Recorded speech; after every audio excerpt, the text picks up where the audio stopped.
this is an amazing story. So you remember that D.C. lawmaker, Trayon White? So Trayon White is a Democrat from Ward 8 in Washington, D.C. He's a council member. And he had said, if you recall, that the weather was controlled by the Jews.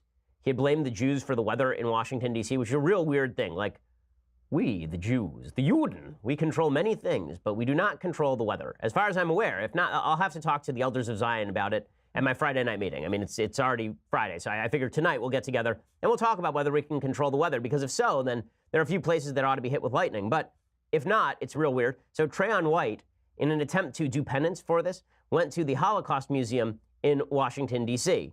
So he said that he apparently spent some time on this tour, and it got very weird. So he suggested that an image of a German girl being marched through the streets of Norden in 1935 as humiliation for an alleged relationship with a Jew was actually depicting her being protected by Nazi troops surrounding her. There's a picture of a German woman wearing a sign around her neck, being paraded through the streets, and the sign says, "I slept with a Jew," basically. And this idiot, Trayon White, actually thought that this was the Nazis protecting this woman from the population outside, which is very, very weird.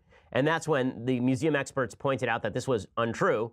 And then it apparently got weirder and weirder. Apparently, he suggested that the Warsaw Ghetto was a gated community.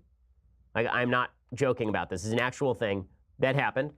So he said that he saw a picture of the Warsaw Ghetto. He said, "Oh yeah, it's just like a gated community." No, it was more like a giant open air prison.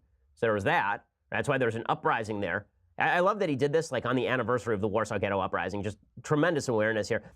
The other thing that I love about this, of course, is that the national media coverage has been relatively scant. So it was covered by the Washington Post. It was covered by Mediaite. But if this had been a Republican lawmaker of any caliber, it would be all over the front pages of every newspaper that this person went to a Holocaust museum and thought that the Warsaw Ghetto was a gated community. I mean, just absolutely asinine. But demonstrating once again that political correctness only runs in one direction.